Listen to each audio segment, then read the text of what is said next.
Привет! Сегодня к нам поступила на ремонт аудюшка 2011 год, А6 в кузове C6, 2 литра, передний привод.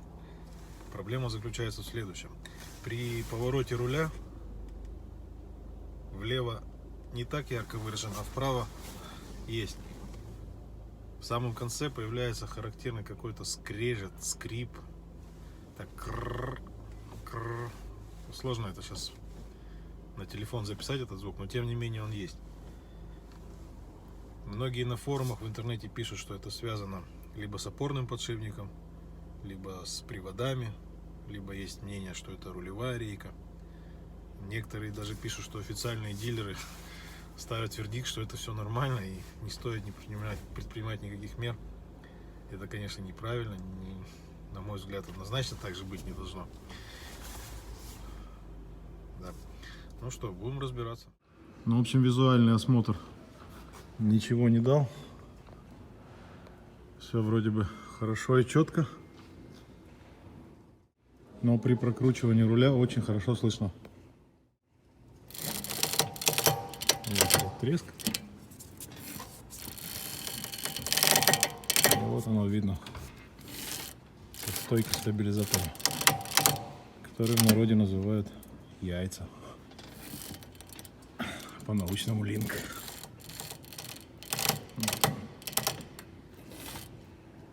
Сейчас поменяем, и будет хорошо все. Новые линки мы будем устанавливать фирмы Технород. Турецкий дубликат, более-менее хорошего качества. Хотя и в оригинале они недорогие, но в данный момент у владельца нету особо времени,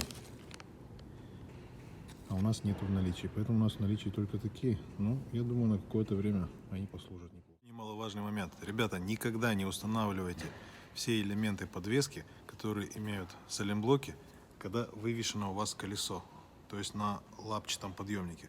Для этого требуется либо использовать платформенный подъемник, либо подпирать колесо в усредненное положение.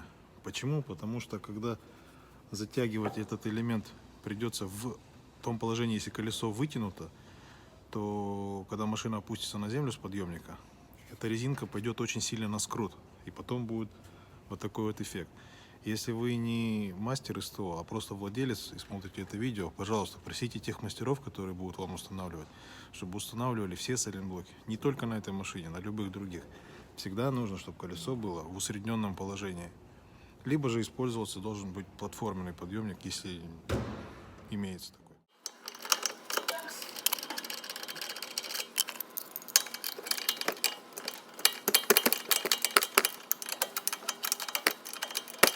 Новый линк установлен, но я его еще не затягивал. Как я уже говорил, для начала нужно колесо нагрузить, чтобы оно не было в вывешенном состоянии, и только потом можно затягивать один болт и второй верхний болт с гайкой.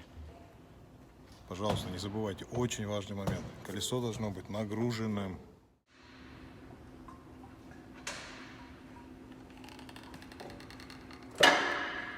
Вот так, думаю, достаточно.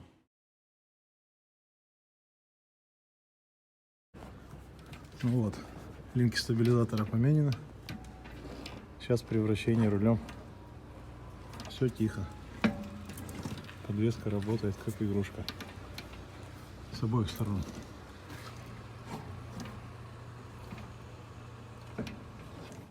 Спасибо, что смотрели ролик. Если понравилось, жмем лайк, подписываемся.